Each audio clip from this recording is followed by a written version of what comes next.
Welcome back, everyone, to Gender and Crime. In this video, we're going to discuss the supervision of women in the criminal justice system. So we're going to talk about their experiences in incarceration and in community corrections. So that includes things like probation and parole. And then also what their life is like upon reentry when they are leaving whatever form of criminal justice supervision and reentering society. So first we're going to discuss incarceration, although admittedly we're going to do so somewhat briefly. We will go more in depth into pregnancy behind bars in a separate video, but here we're just going to give you a basic overview. Okay, so historically, if you look at how women were treated in prisons and just in the justice system in general, if they were incarcerated, they were held in the same institution as men. So they were housed in a separate unit in the same facility. So they were separated, but obviously there was interaction between them, between male and female inmates. The living conditions for women were especially horrific in these institutions. And arguably, well, as it was argued by the correctional institutions then, women were typically housed in solitary confinement, which, as you might imagine, exacerbated a lot of their mental health issues and oftentimes could result in continued offending, right, as a consequence of that trauma.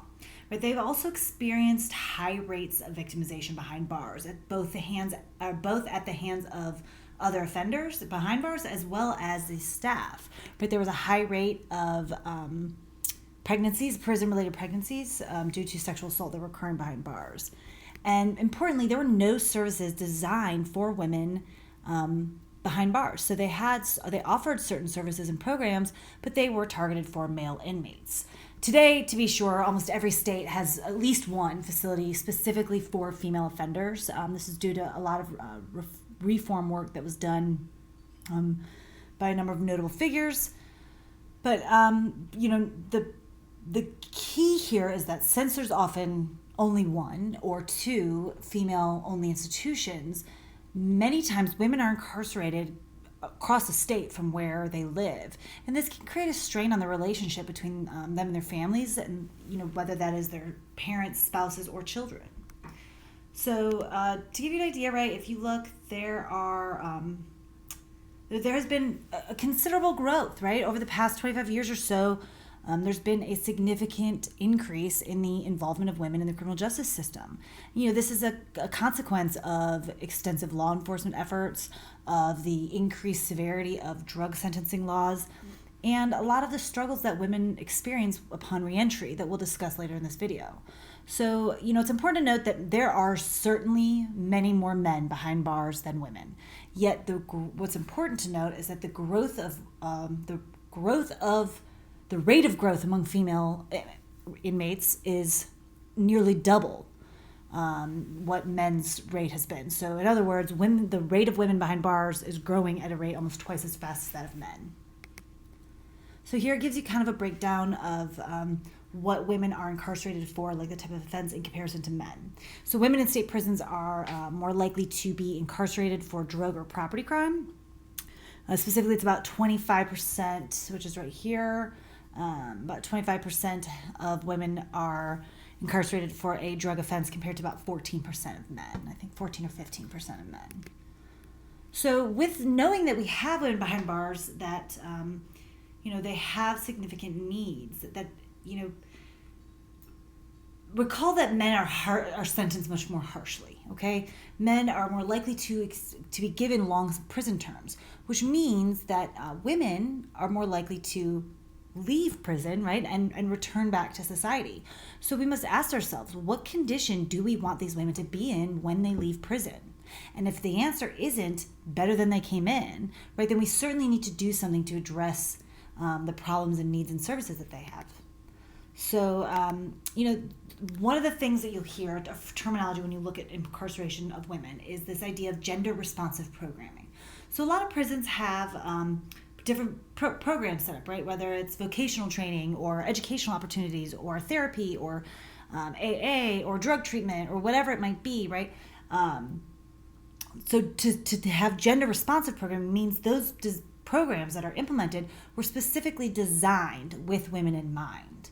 So the argument has been that we must consider developing gender responsive programming in prisons because what is in place was developed for men, and as such, it's just inappropriate and inadequate for handling women. Now, keep in mind that the criminal justice system has neglected women and their needs throughout history, right? And in the past, and not that far off past, right? So within the past 40, 50 years, that many prisons didn't have anything available for women, or if they did, it was not at the same level as what they have for men.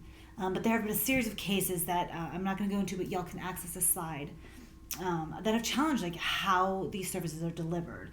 And the general, now we've gotten to a point where it's generally accepted that you need to offer the same sorts of programming to women that you do men. So keep in mind that incarcerated women respond differently to treatment than men, right? Their willingness to engage with certain forms of treatment or services may be notably different. And so to just assume that what is working among male inmates will work among female inmates is inadequate and inappropriate, right? So women might be mothers. They very well have children outside, right? So they need programs that are designed to provide them with resources and give them services that account for the fact that they're mothers or caregivers. So maybe that is parenting classes. Maybe that is teaching them how to build a better relationship with their parents. Maybe that is helping them get off drugs, but taking into account the fact that they have children and giving them that motivation, right? If you ignore that, you're missing a really potentially powerful tool, right? Females are typically the primary caretakers, so if they are unable to perform that role, it could impact the whole family. And so if they leave prison still unable, right, then the likelihood that child or the mother may come to prison as well goes up, right? Incarcerated women are also likely to have experienced some sort of victimization, and they often need treatment or some sort of intervention to break the cycle of abuse, whether that's drug abuse or physical abuse at the hands of a significant other. These women are also often unemployed. They need some sort of programming or training to help them be employable and locate employment upon their release. Right? These women are also experiencing overcrowding, right? Much as men's prisons are experiencing this, right, where you're putting way too many people into a small space, the same is happening in women's prisons. And that can lead to an increase in mental health issues for them. This also could increase in physical health issues, right? When you have that many people in close quarters, hello coronavirus, right? It spreads so quickly that this could lead to a growth in physical ailments among women behind bars. They also have many other physical and mental health needs, right? The criminal justice system is just simply not equipped to handle them. It's really not at this point. Incarcerated women have a higher rate of mental illness compared to women that are not incarcerated, and there is a very real demand for drug treatment in prison. The models that do exist are not, as I mentioned, are not gender specific, and so they just don't meet the needs of incarcerated women. Just to kind of, on that note, right, more than 60% of women that are currently in state prisons have a child under the age of 18. So there are a substantial number of children living in today's America with parents behind bars, and that can be problematic, right? So they're obviously experiencing a great deal of grief and loss and despair and mourning and fear, right? And that emotional response in and of itself could be quite traumatic. They're likely, as with age, to develop aggressive, antisocial, or other at-risk behaviors. They might start drinking, using drugs. They might start, dabbling in criminal behaviors themselves. Many of them struggle to maintain a relationship with their mother behind bars for a number of reasons. As I mentioned already, traveling across the country or across a state, to go visit her is not always an option for some, right? And as I mentioned, some are able to visit regularly, but it's problematic. Okay, so, but now when we talk about community corrections, okay, what we're discussing here is the two main ones are probation and parole. Now, there's an important distinction here, okay? So probation is, instead of going to prison, you can stay at home, you can stay in the community, but you have to follow certain directives or certain rules, right? So some of their terms or conditions may be you have to pay a fine to the court. You have to complete service hours. You may have to pay restitution to the victim, right? And if they fail to do so, then they can be sent to prison, okay? So the other is parole, and parole is after an inmate spends their time behind bars, they're released from prison back to the community, okay? And it's based on the premise that they will behave, that they will stay in line. But both probation and parole struggle to be gender responsive. That is, they don't necessarily take gender into account when prescribing their processes and their policies. Okay, sorry, I don't know why it's doing that, guys. Sorry. Okay, so gender affects how probation and parole are experienced, and this shouldn't surprise you, right? As we've discussed all semester long, gender matters. Gender certainly influences our experiences in the world. They influence how we are perceived by others, how we carry ourselves, right? So it's not surprising then that it influences probation and parole. In particular, probation officers notably view their probationers differently. And as a result, they supervise them differently. So with women, they're much more personable. It's much more of comes from a loving and compassionate sort of place. Now that may be a stretch, okay? Loving and compassionate may not be true for all of them, but it's certainly more casual. Okay, it's a lot less rigid and rule enforcing. Women are also part of the probation parole experience encourages them to build self-reliance, right? And to help them find ways to build self-esteem, or at least it should be. In practice, does it come out that way? It's hard to say, but that is the goal. Now, oh dear, sorry guys. Okay, now how do we know what these women need when they're on probation and parole? Okay, well, so traditionally there's been one primary tool that is referred to as the Level of Service Inventory Revised, or the LSIR. Okay, the LSIR is probably the most commonly used assessment tools for community corrections. So it's basically a survey, a questionnaire that asks all sorts of things and has all this information about the probationer, and then they run an analysis through it, and they look through it, and they classify them at what level of risk they are, what services they need, what treatment they need, what programming they need, and those types of things. Now, the LSIR was developed for men, but now we've just kind of taken this tool and we're just applying it to women, assuming that it's going to be appropriate and work as effectively. But research is mixed. Okay, sometimes it fails to identify gender-specific needs. So, for example, it's not asking about menstruation. It's not asking about, menopause. It's not asking about pregnancy, because they don't need to ask men those questions. It's not really equipped to assess the context of these risks, because we know histories of abuse are so significantly higher amongst women that a tool developed for women might be more tailored to measure their experience with abuse, whereas for men, it's just not. And so, as a result, the LSIR fails to identify these key elements of a woman's past, including things like her abuse history, what health issues she has, any motherhood concerns she might have. And so, the LSIR tends to fall short. All right, and this brings us to reentry. Oh dear, sorry guys. Clearly I had issues with the animation today. Okay, so this brings us to reentry. Now, when we discuss reentry, right, it's important to remember that almost 2 million women and girls, right, are released from prisons and jails every year. Okay, so that's not a small number. That's 2 million people that are in need of post-release services. Now, certainly not all women coming out of jail are needing these things, but that's more than none, right? It's perhaps no surprise that formerly incarcerated women are more likely to be homeless than formerly incarcerated men. So when they leave prison, women are less likely to have a stable home. And so as a result, fulfilling the requirements of their probation or parole can be particularly difficult, right? If they don't have a place to live, and one of their requirements is to have a place to live, just right there, they've already violated the terms, right? So some of the re-entry challenges, right? We're talking about after criminal justice, being in the system and coming back to society, right? They're battling the same demons that led them there in the first place. And this is true of men as well. But drug addiction is often one of the reasons, right, why women are involved in crime. And often it's involved in why they're sent to prison.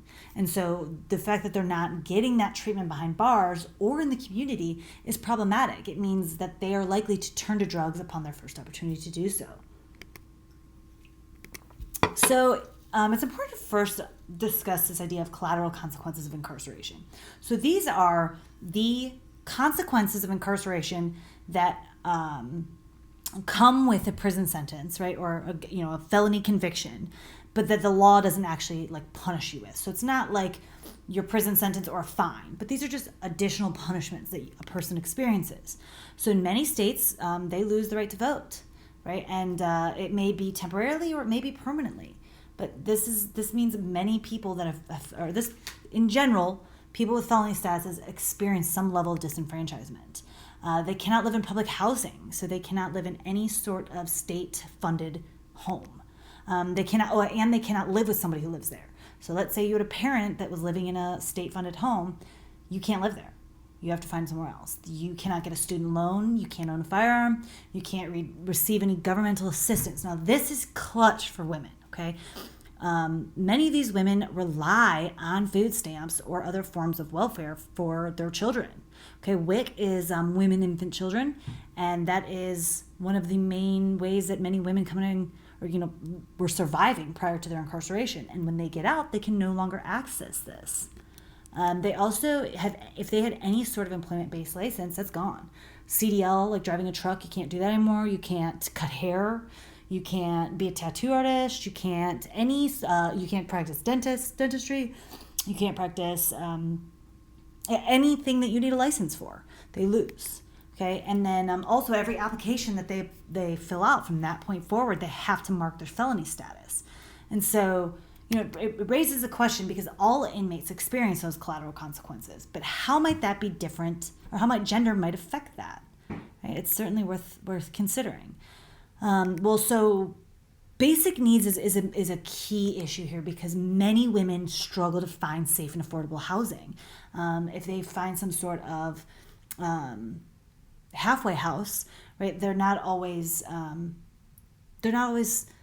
a safe place. They're not always a preferable place, right? Usually these women have children they want to get back to. And so if they can't find somewhere to do that, they may not be able to get the custody of their children back. Right, and they are very eager to rebuild the relationships. They are struggling to meet part of their release, right, which we talked about. These having appointments with their parole officer, going to treatment requirements, doing their community service, whatever it might be. They're also concerned about, being in the same community and finding a job. They're also trying to cope with any unaddressed trauma from what happened prior to their incarceration, and now may be exacerbated by their time behind bars. So finally, think about too, we definitely carry some sort of stigma against people that have served time, right? Felons are looked at as somehow less than for their felony status. And there's various reasons for that, but I want you to reflect on that because this is going to be the question you're going to answer for the next step here is how is the stigma based upon reentry different for women and men? And more than that, how might that stigma affect them from successfully reintegrating into the community?